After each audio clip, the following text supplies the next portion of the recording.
12.12 군사 쿠데타의 동지 관계였던 두 사람이지만 이 평가에 대해서는 이 동일시할 수 없다, 차이점을 둬야 된다 이런 지금 설명을 해주셨는데 그래서 지금 이 전두환 전 대통령의 사망 이후 장례 절차와 형식에 대한 이 논의도 관심을 끌 것으로 예상이 됩니다. 노태우 전 대통령의 경우에는 정부가 국가장을 치르기로 결정을 했는데요.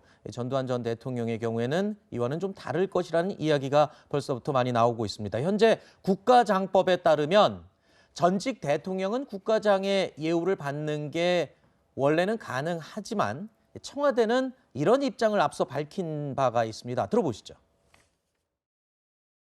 전두환 전 대통령의 경우에는 뭐 국가장이나 심지어 국립묘지 안장이나 이런 건 일고의 가치도 없다고 생각하고요. 이번 경우는 조금 다르고 본인이 또 용서를 구한다는 유언도 남겼고 유족들이 그동안 사과 5.18도 찾아서 사과하는 모습도 보였기 때문에 저는 완전히 다른 경우라고 판단을 하고요. 자, 이철희 수석의 말처럼 노태우 전 대통령은 자신의 과거 행적에 대해서 과오를 인정하고 사과의 말을 유언으로 남겼지만 전두환 전 대통령은 전혀 그러지 않았기 때문에 구별을 해야 한다, 이런 취지의 이야기를 앞서 했습니다. 자, 그러니까 전두환 전 대통령의 경우에는 국가장으로 치러질 가능성이 없다라고 앞서서 노태우 전 대통령 사망 당시에 이미 얘기를 꺼낸 바가 있는 거군요. 아마도 그렇게 되지 않을까 싶고 이게 이제 전두환 전 대통령에 대해서 여기서도 이제 두 분은 전두환 씨라고 호칭을 하고 저는 전두환 전 대통령이라고 호칭을 하는 것만큼 참 문제적인 뭐 이런 것까지도 굉장히 많은 문제를 안고 있는데요. 그러니까 전두환 전 대통령의 경우에는 집권 자체에서 내란죄로 살인 이런 걸로 인해서 이미 실형을 받았었고 그리고 이후에 사면 복권이 됐죠. 국민 대통합 차원에서. 근데 사면 복권이 되었다 하더라도 있었던 사실이 없어지는 건 아니고 그리고 이후에 그 발포 책임이라든가 5.18에 대해서 본인의 책임을 전혀 인정하지를 않았어요. 이런 것 때문에 여전히 피해자들이 있고 피해자의 유족들이 있고 그 시대를 직접 목도한 사람들이 있는 상황에서 국가장이라고 그러면은 뭐 세금으로 우선 장례를 치르고 또 하나는 이제 장소마다 또 조문하는 곳을 두잖아요. 이거는 국가의 또 우리의 헌법적인 원칙의 문제이기 때문에 뭐 전두환 전 대통령과 개인적으로 친했거나 측근으로 주변에서 있으면서 인간적으로는 참 뭐 통이 크고 잘해줬던 사람이다. 그거는 개인적인 자기의 경험일 뿐인 거고 대통령, 전직 대통령으로서 그리고 12.12 사태라든가 이후의 상황은 거기에 대한 아주 원칙적인 평가를 받아야 되기 때문에 저는 국가장은 합당치 않다라는 뭐 청와대의 입장과 저는 같습니다. 그거로 많은 분들이 아마 그렇게 생각하실 것 같아요. 네, 조금 전에 이수희 변호사께서 이 호칭 자체도 두 분은 전두환 씨라고 호칭하고 본인은 이 전두환 전 대통령이라고 호칭할 정도로 보는 시각과 이 입장이 다르다 말씀하셨는데 국가보훈처를 비롯해서 정부 부처에서는 지금 공식 명칭이 전두환 전 대통령입니다. 그래서 저희도 방송이기 때문에 공식 명칭을 사용해야 한다는 입장을 저희도 말씀을 드리겠습니다. 자, 전두환 전 대통령은요, 생전에 본인이 만약에 사망할 경우에 화장을 시켜달라는 이야기를 한 적이 있습니다. 바람이라는 건 뭐 소용이 없잖아요. 우리는 다 권력을 내놓고 시효도 없이 치고 또 치고 구족을 멸하는 식으로 그냥 부관 참시까지 당했잖아요.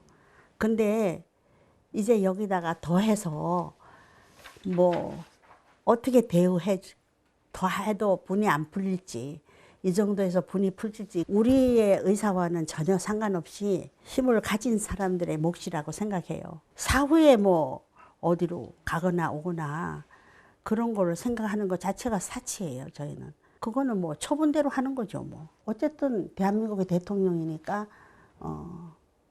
국립묘지에 현장되는 것이 가장 바람직한 일이지만 그것을 해주지 않는다면 우리로서는 뭐 어떻게 달리 아무런 힘도 없고 방법이 없는 거잖아요.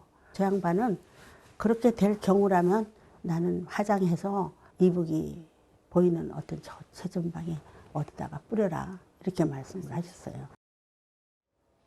보신 인터뷰 내용은 이순자 씨와 인터뷰한 내용은 4년 전에 저희 채널A와 동아일보가 단독으로 인터뷰를 했던 그 화면 중의 일부입니다. 그러니까 이 국립묘지에 안장되지 못할 가능성을 이미 가족들은 예측을 하고 있었고, 그럴 경우에는 이 화장을 한 뒤에 전방 어디인가에 뿌려달라라는 말을 이미 생전에 했었던 것으로 지금 확인이 되고 있는데, 이 지난달에 사망한 노태우 전 대통령의 경우에도 화장을 했습니다. 그리고 화장을 마친 뒤에 경기도 파주시 검단사에 지금 현재 임시로 안치돼 있는데, 유족들은요 경기도 파주의 통일동산 또는 주변의 구규림에 장지를 조성하고 싶어 하고 있습니다. 하지만 지자체와 산림청이 이에 대해서 난색을 보이면서 지금 현재 안치가 되지 못하고 임시 안장이 아직도 되고 있는 것으로 알려지고 있는데, 글쎄요, 전두환 전 대통령의 경우도 오늘 사망 이후에 아마 본인의 유언대로 화장은 될 것 같습니다만 어디에 뿌려지거나 안치되거나 이 여부에 대해서 노태우 전 대통령과 마찬가지로 논란이 좀 있을 가능성이 보입니다. 그러니까 이제 노태우 전 대통령 같은 경우는 이제 가족을 통해서 사후에 고향 그러니까 파주에 묻히고 싶다라는 의사를 밝혔지만, 네. 전두환 전 대통령 같은 경우에는 뭐 특별히 그냥 화장해달라 이 정도만 있기 때문에 일단 유족 측의 의사가 명확치 않아서 확인이 필요할 것 같고요. 지금 노태우 전 대통령 지난달 10월 26일에 돌아가셨을 때도 이제 장지와 관련해서 좀 논란이 있었습니다. 그랬죠. 예, 파주 통일동산 인근에 묻히고 싶다고 했지만 이제 파주시에서는 통일동산이 관광특구이기 때문에 장묘시설이 들어올 수 없다라고 네. 했고요. 그러다가 이제 어느 정도 타입이 되는가 했더니 아직까지도 장지가 결정이 안 된 상황이라고 합니다. 네. 왜냐하면 그 유족 측에서는 그 산림청이 소유하는 구규림을 네. 조성하고 싶지만 산림청에서는 사실 군사시설 등의 어떤 특별한 용도가 아니면 용도 변경이 어렵거든요. 네. 그래서 지금 지자체하고 산림청, 뭐 행정안전부 등이 이제 논의를 하고 있는 상황인 것 같은데요. 아마 전두환 전 대통령 같은 경우는 아까 이순자 여사도 얘기한 것처럼 당신이 사후에 어떻게 그 사람들 사이에 그러니까 조명을 받기보다는 그냥 소박하게 묻히고 싶은 그런 의사를 표명했을 것 같고요. 유족 측의 뜻을 확인을 해서 합리적으로 처리하는 게 좋을 것 같습니다. 알겠습니다.